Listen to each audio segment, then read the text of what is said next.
Après les élèves du primaire et du secondaire, c'est au tour des étudiants de reprendre le chemin des amphithéâtres et salles de classe. Une rentrée unique dans les universités publiques et grandes écoles privées, ainsi en a décidé le ministère de l'Enseignement supérieur et de la Recherche scientifique. L'année académique 2017-2018 commence ce lundi 9 octobre 2017 et prend fin le vendredi 29 juin 2018. L'objectif affiché du ministère de l'Enseignement supérieur et de la Recherche scientifique est de marquer sa ferme volonté de normaliser l'année académique. Et cela passe par une rentrée unique et à bonne date. Par ailleurs, les résultats des préinscriptions des bacheliers seront connus cette semaine. À l'université Félix Houphouët-Boigny de Cocody, l'administration est en réunion au moment de notre passage, justement pour régler les derniers détails relatifs à cette rentrée. Les étudiants, quant à eux, n'avaient pas encore l'information. À l'université méthodiste, c'est le mardi 10 octobre, soit 24 heures après la date officielle que les étudiants sont attendus. Pour le directeur général de l'enseignement supérieur, la date de cette rentrée unique a été prise de concert avec tous les acteurs pour offrir aux étudiants de Côte d'Ivoire une rentrée académique normale.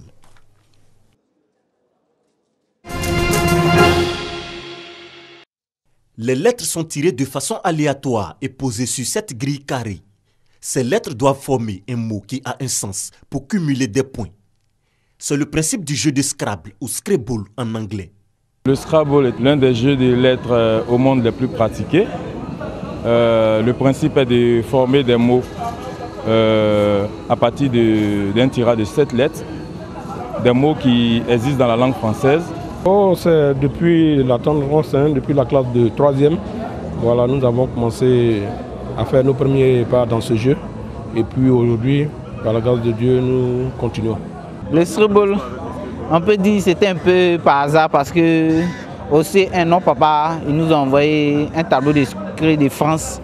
C'est par là qu'on a commencé à jouer et puis nos frères. Et puis bon, il a beaucoup aimé, c'est passionnant, intéressant, ça t'apprend, il y a de la culture dedans. Donc, depuis ce jour, j'ai adoré le Scrabble. Jeu de société très populaire, le Scrabble n'est praticable que par des personnes ayant un minimum de connaissances en langue. Plus qu'un loisir, le Scrabble est instructif. Pour nous qui pratiquons le Scrabble, on a un avantage, c'est que nous sommes toujours avec les mots.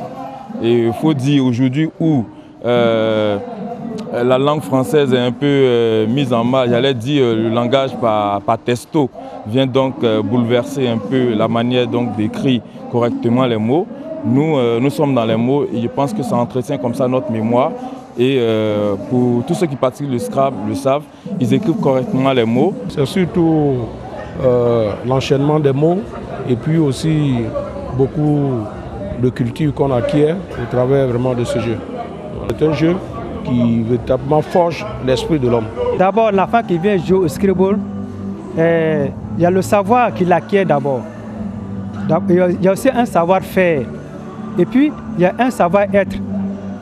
Parce que l'enfant qui joue, il affronte ses camarades. Et il se surpasse en voulant faire comme l'autre. Ça lui permet de comprendre les mots et puis en vocabulaire, en grammaire. L'engouement pour le Scrabble a inspiré les amoureux à professionnaliser l'activité. Les Scrabbleurs sont réunis en fédération. Désormais, le Scrabble est joué en compétition. Pour la plupart, nous avons découvert le Scrabble dans les quartiers. On jouait entre amis, en famille, et voilà, c'était juste ça.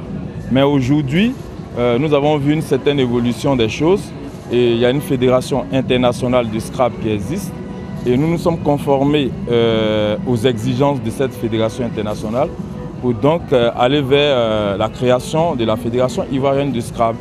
Et donc le Scrabble a quitté donc ce cadre dit informel, ce cadre de pratique de rue, pour devenir une discipline de compétition.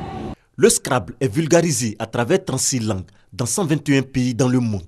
La Fédération ivoirienne de Scrabble entend faire de ce jeu une discipline incontournable sur l'échiquier sportif ivoirien. Le pays compte 25 clubs et environ 300 licenciés.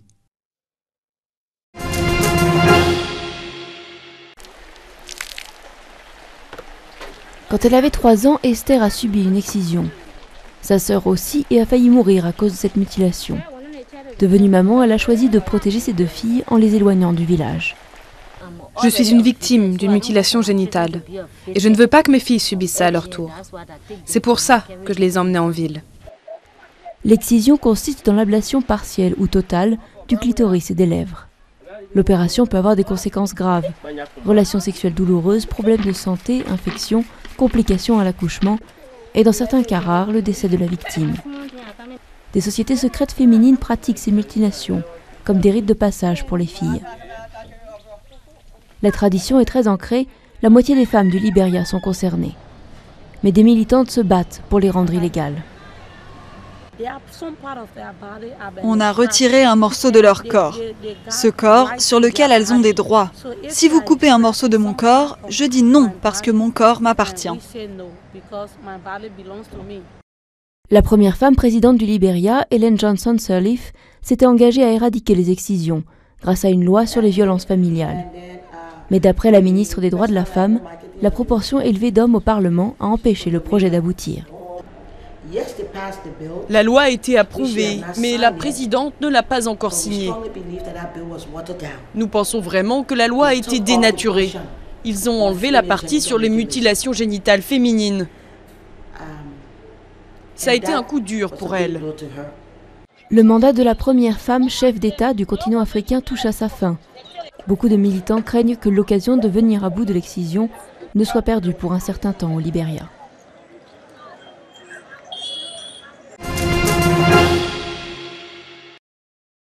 9 octobre 1983, le président de Corée du Sud, Chan Doo-hwan, échappe à un attentat à Rangoon, en Birmanie. Le 9 octobre 1983, le président sud-coréen Chun Doo-hwan est en visite officielle à Rangoon, la capitale de la Birmanie. Durant sa visite, il prévoit de déposer une couronne au mausolée des martyrs pour honorer la mémoire d'Aung San, l'un des fondateurs de la Birmanie indépendante, assassiné en 1947. Au moment où certains membres du personnel du président commencent à se réunir dans le mausolée, une des 3 bombes dissimulées dans le toit explose. L'énorme explosion décime la foule en dessous, tuant 21 personnes et blessant 46 autres. 4 politiciens sud-coréens de haut rang sont tués. Le ministre des Affaires étrangères, le ministre des Ressources énergétiques, le ministre de la Planification économique et vice-premier ministre, le ministre du Commerce et de l'Industrie. 14 conseillers présidentiels, journalistes et agents de sécurité sud-coréens sont tués, ainsi que 4 ressortissants birmans, dont 3 journalistes. Le président Chun est sauvé car sa voiture a été retardée dans la circulation et était encore à quelques minutes du mémorial au moment de l'explosion. La bombe aurait explosé trop tôt. La police birmane identifie 3 suspects, un major et 2 capitaines de l'armée populaire de Corée. L'enquête de police révèle qu'ils étaient arrivés à Rangoon à bord d'un navire amarré au port et avaient reçu des explosifs de la part d'une mission diplomatique nord-coréenne. Le suspect Kang Min-chul et un autre tentent de se suicider, mais ils survivent et sont arrêtés, bien que Kang ait perdu un bras. Un 3e suspect, Zin Bo, est toujours recherché par l'armée birmane. Zin réussit à tuer 3 soldats avant d'être finalement abattu. Kang Min-chul avoue sa mission et ses liens avec la Corée du Nord. Une confession qui lui permet d'éviter la peine de mort, mais il est condamné à la réclusion à perpétuité. Son collègue est quant à lui exécuté par pendaison. La Corée du Nord nie tout lien avec Kang qui est envoyé à la prison d'Isein au nord de Rangoon. À la suite de l'attentat, la Birmanie suspend ses relations diplomatiques avec la Corée du Nord. La Chine, qui avait transmis une note diplomatique demandant des pourparlers trilatéraux entre la Corée du Nord, la Corée du Sud et les États-Unis au nom de la Corée du Nord, juste avant l'attentat, reprimande la Corée du Nord dans ses médias d'État. Les fonctionnaires chinois refusent de rencontrer ou parler avec des responsables nord-coréens pendant plusieurs mois après l'incendie. Au niveau international,